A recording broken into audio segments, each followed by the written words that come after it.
गोपाल जी के कतनो गोड़ लगे तो कमे हो जाए। जय हो जय हो। चली बाबूजी बड़ी सुंदर भगवान के चर्चा सुनने ते ही अवसर सीता कह आई गिरिजा पूजन जननी पठाई संग सखी सब सुबह सयानी गावही गीत मनोहर बानी एक सखी सिय संग बिहाई अगोई रही देखन फूले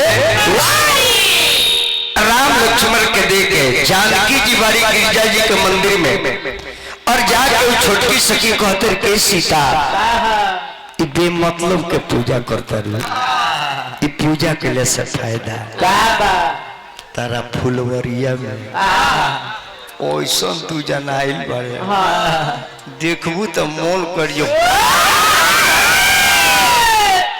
आगे आगे सखी या पीछे पीछे जानकी कहते के देख सखी एक जना दाढ़ी नहीं रोले बड़े एक जना फूल रहता रहे।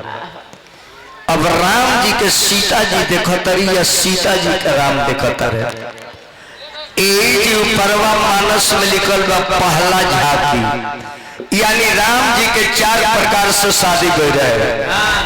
पहिलका फुलवारी में नैन से नैन मिलल, दूसर का धनुष पर प्रतिज्ञा रहे, तीसर का परमाला भई आ चौथ का लौकिक जन हमनी के परिवार में होला। कथा यही हमारे बाबा के बाद बड़ी दूर बोलता है तो लगो बुलवाई जन शरीर बा मन एक मंदिर है यही में ईश्वर निवास करे ले।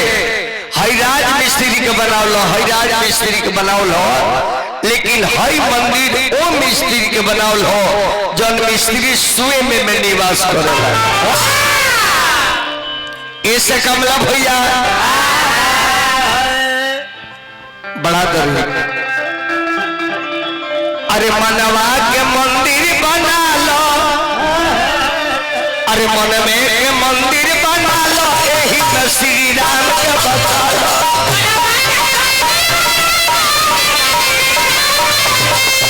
मनवा के मंदिर बना लो यही तो श्री राम के बता लो।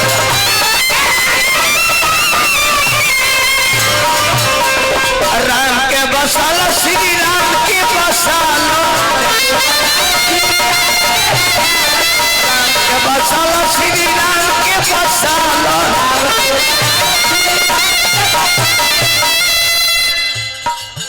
मनवा के मंदिर बना लो यही में श्री राम के बसालो। काहे कि बहरी बड़ी गजल बा बहरी बहुत जंजाल, बहरी बहुत जंजाल यही में श्री राम के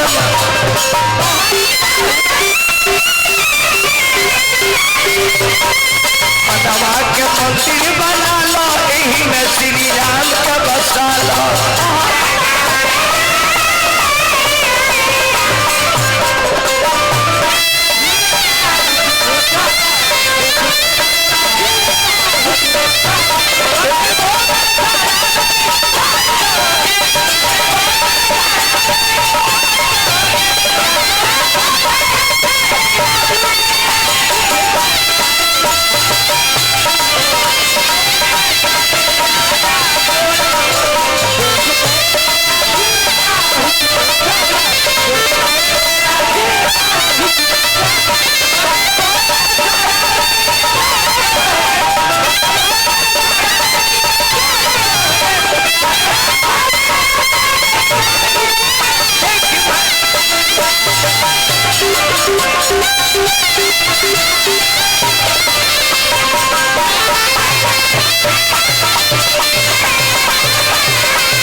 यही में राम के बसालो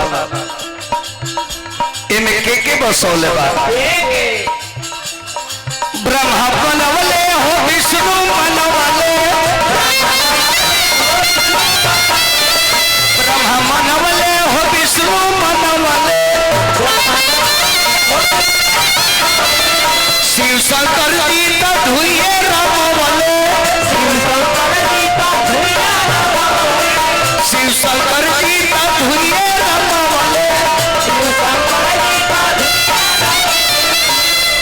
डॉक्टर साहब यही में डुबकी लगा लो,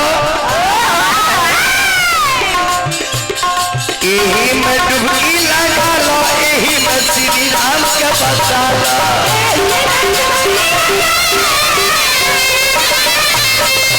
यही में डुबकी लगा लो, यही में श्री राम के बचा लो।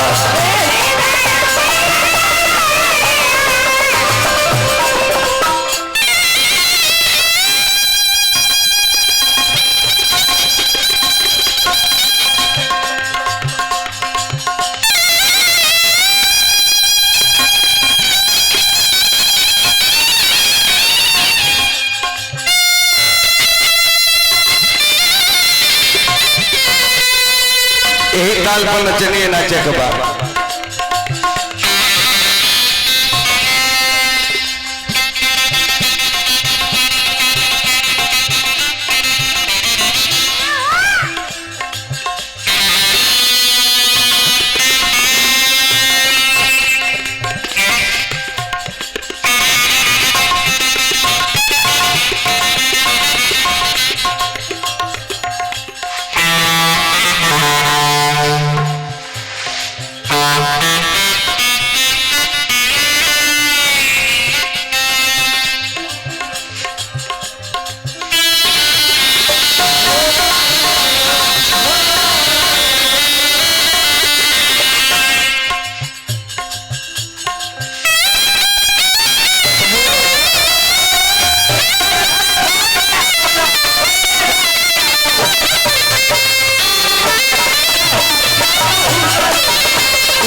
मन के मंदिर के बनाओ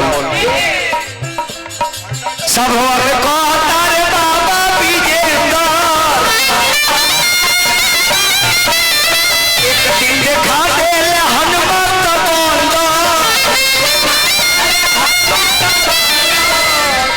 उन्हीं कर रहा है अपना लो, उन्हीं कर रहा है अपना लो, यही में श्री राम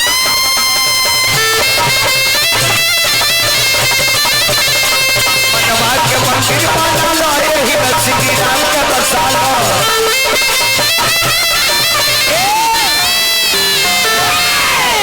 अब हमन के विवाह कीर्तन में चलेगा बा।